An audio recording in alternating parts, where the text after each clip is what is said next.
और पाकिस्तान और यूरोपीय यूनियन के ताल्लुकात की अभी बात करेंगे क्योंकि बड़ी ही ज़बरदस्त स्पेशल मेहमान हमारे साथ स्टूडियोज़ में मौजूद हैं। आपके लिए इंटरेस्टिंग हो सकता है सेगमेंट अगर आपका ताल्लुक बिज़नेस कम्युनिटी से है, अगर आप स्टूडेंट हैं जो यूरोपीय ममालिक में पढ़ना चाहते हैं या फिर अगर आप यूरोपीय मुल्कों में सेटल होना चाहते हैं तो क्या एवेन्यूज़ हो सकते हैं आपके लिए, वो हम यहाँ खंगालने की या जानने की कोशिश करेंगे। और फिर इलेक्शंस के मामला तो हैं ही। इन ताल्लुकात में मज़ीद वसअत देने में पाकिस्तान में यूरोपीय यूनियन की सफ़ी डॉक्टर रीना कविंका की खिदमत काबिल तारीफ़ है। पाकिस्तान की मसनूआत को यूरोपीय मंडियों तक पहुँचाने और पाकिस्तानी एक्सपोर्ट्स बढ़ाने के लिए डॉक्टर रीना कविंका हमेशा पेश रही हैं। GSP प्लस स्टेटस की एक्सटेंशन है, किस तरह से Pakistani traders, Pakistani business community, सनतकार फ़ायदा उठा सकते हैं। बहुत सी मुलाकातें भी करेंगी और इसी सिलसिले में कराची में भी मौजूद हैं। एग्जैक्टली क्या मसरूफियात रहेंगी ये डॉक्टर रीना से ही जान लेते हैं। The EU Ambassador to Pakistan, Dr. Reena Kavinka, is with us in the studios. Your Excellency, thank you for being with us this time in Karachi studio. So what brings you to Karachi? Because we have had you via video link in Islamabad before. Yes, well, this time I'm in Karachi focusing on trade, very much on trade in the context of the rollover of GSP Plus. And I have been meeting with the Pakistani business community, with business organizations, European businesses, to see what we can do to diversify more the exports that Pakistan sends to the EU, because they're quite considerable. All right, so you know both the parties are certainly interested in expanding the trade volume, the EU and Pakistani traders and business community. What are the exact benefits or relaxation that this GSP plus status extension has brought for Pakistani business community? Well, the GSP plus is it's a autonomous trade concession to Pakistan, so that exporters from here can send their goods to the European single market with either preferential duties or most of them without duty free. Duty free. So it makes the products more competitive in Europe. And it's been wildly successful in terms of the exports. Exports have risen by 108% since the program there has started. Recently been a report published as well, I guess, in November. So That's right. That's right. So that's what we're looking at, is how to actually diversify the products being sent, because it's mostly textiles. Yes, diversification is important because Dr. Reena का कहना है कि एक तो duty free Pakistani ताजर अपनी मसनूआत यूरोपीय मंडियों तक पहुंचा सकते हैं, जो कि सर्टनली उनको कम्पेटिटिव बनाती हैं, जो दीगर मसनूआत वहाँ मिल रही होती हैं एक जैसी उनके मुकाबले में, क्योंकि आपको ड्यूटी वगैरह नहीं देनी पड़ेगी तो आप कम नरखों पे बेच सकेंगे। फिर टेक्सटाइल के बाहर भी हमें निकलना चाहिए। Talking about diversification, Dr. Reena, Your Excellency, how can we, what other things can we offer to European countries? Because yes, there has been expansion in textile trade as well, but we should explore more avenues, I believe. Oh, I completely agree with you. I mean, textiles is important for sure. Yeah. But what about leather goods? What about more sporting goods, surgical goods, that sort of thing? That's one thing. And we are really good at these things. Yes, yes, absolutely. But we would like also to try to expand the program so that small and medium-sized enterprises can have a cut at the benefits of GSP Plus. So, and smaller IT, handicrafts, tourism, fashion, gems and jewelry. These are all areas that are not being exploited at this point. Is there any incentive that women traders or business entrepreneurs or business women can enjoy? Maybe because we here try to encourage women to be independent and start their own things. Absolutely, yeah. So no, that's part of what we're trying to do, is also focus on women entrepreneurs. And an added advantage to the women entrepreneurs, maybe. Yes, because when a woman-owned business has that opportunity to export to the EU duty-free, then you're affecting not only just one business, but you're probably affecting several generations. True. So, कह रही हैं ख़वातीन के लिए कुछ इजाफी मराद देने का भी सोचा जा रहा है, और कोशिश ये है कि हम टेक्सटाइल के अलावा भी अपनी मसनूआत यूरोपीय मंडियों तक पहुंचा सकें, यूरोपीय ममालिक को भेज सकें, जिसमें सर्जिकल इंस्ट्रूमेंट्स हैं, जिसमें स्पोर्ट्स गुड्स हैं, जिसमें और बहुत सी चीज़ें हैं जिनका अभी हमने तस्करा किया है। Alright, your excellency, a lot of our foreign exchange comes from the remittances that our workforce sends us, and most of them are based in the Gulf region as well. some in the US and a few, you know, a considerable amount in the EU as well. But how can we expand that? There are people doing that on individual level, trying to move and settle skilled and unskilled laborers and professionals to the European countries. But can it be done systematically? Can there be an MOU between EU and Pakistan so that, you know, people don't have to, people can, you know, probably get through easier? Yeah, we're working on something like that, actually. So there's migration and mobility is one of a traditional part of our dialogue, EU and Pakistan anyway. And it's mostly been in the past focused on the migration side of things. But we're increasingly looking at legal mobility, legal pathways for people, especially young people, given how young this country is, to come to Europe for a while, work there, and then come back. And this is something called the Talent Partnership that we are working together with our member states on. And we've just getting it up and running, so we're quite hopeful that will provide some opportunities like the ones you're describing. Like when can we expect a breakthrough in this? Oh, don't ever ask a good Eurocrat to give you a deadline. But soon, hopefully. We're working on it. Oh, wonderful.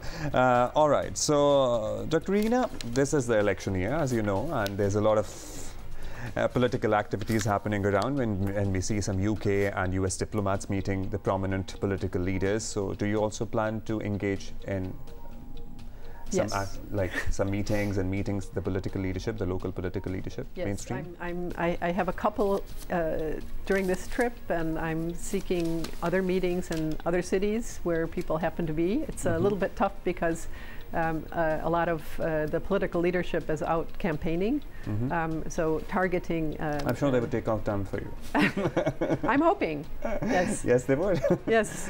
And the EU has also a tradition of sending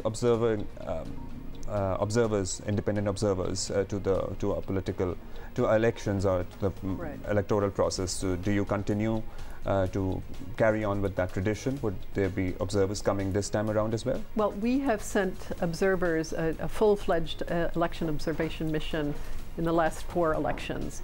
Now, in order to schedule something like that and budget for it, in fact, we need to know several months in advance when elections are coming. And as you know, as we all know, we haven't known, we've known when the elections would happen, maybe was it from November, end of November? So that was a little too late to send a full-fledged mission, but what we are doing is sending a handful of election experts who will come in, look around. They will stay for several weeks.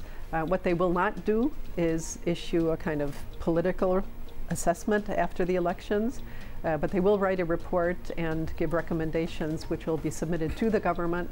And if the government be published? If the government agrees, then it will be published. So it's up to the government.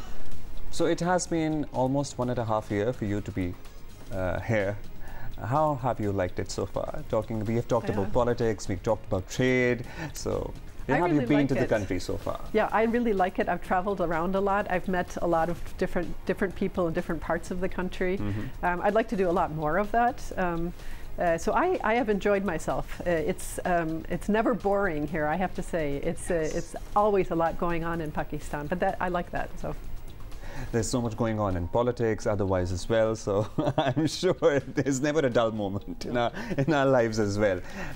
We have to take a break right now. कुछ देर में वापस आएंगे तो कुछ और सवालात इनसे करेंगे हम. Meanwhile, अगर आप कुछ पूछना चाहते हैं, students वाली बात रह गई है, वो हम ज़रूर पूछेंगे.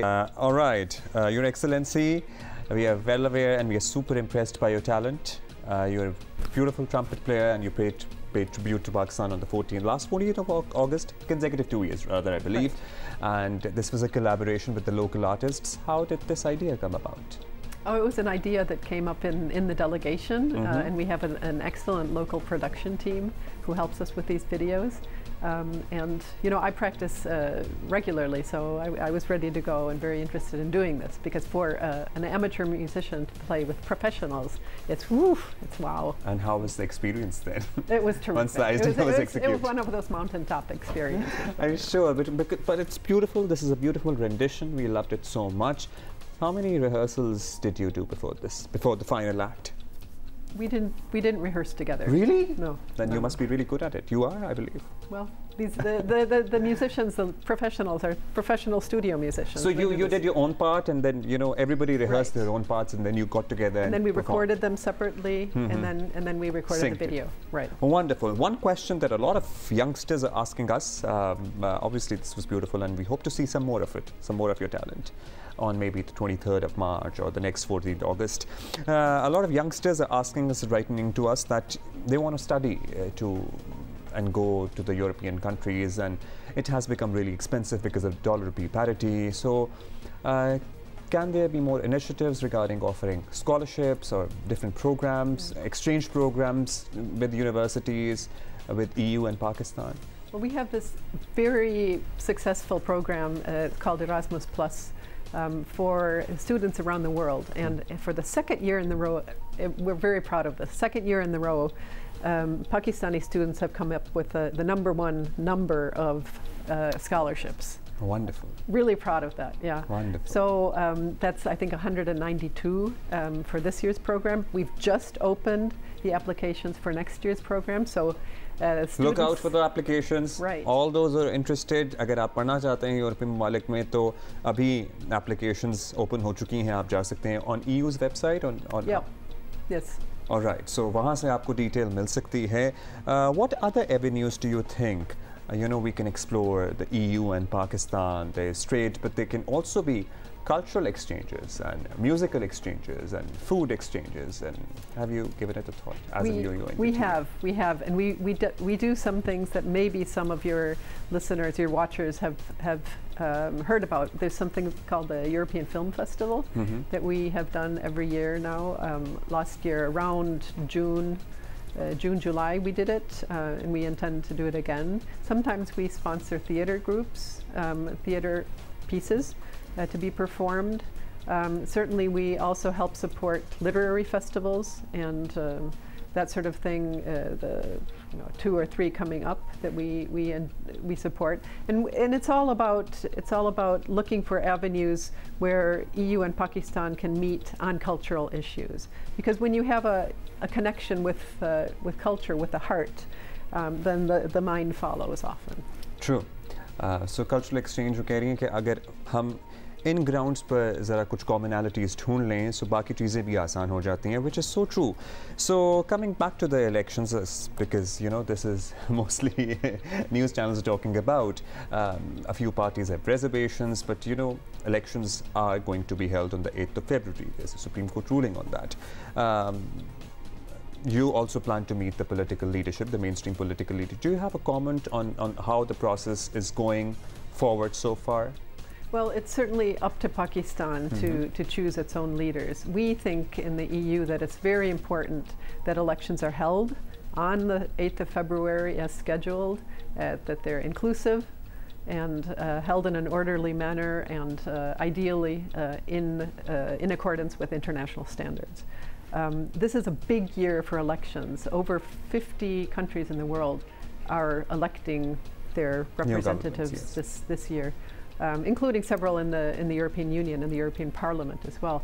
That makes 2 billion people this year who are voting, 1 in every 4 living on the planet. And we think Pakistan should be among them. It should be. So we're also looking forward to that.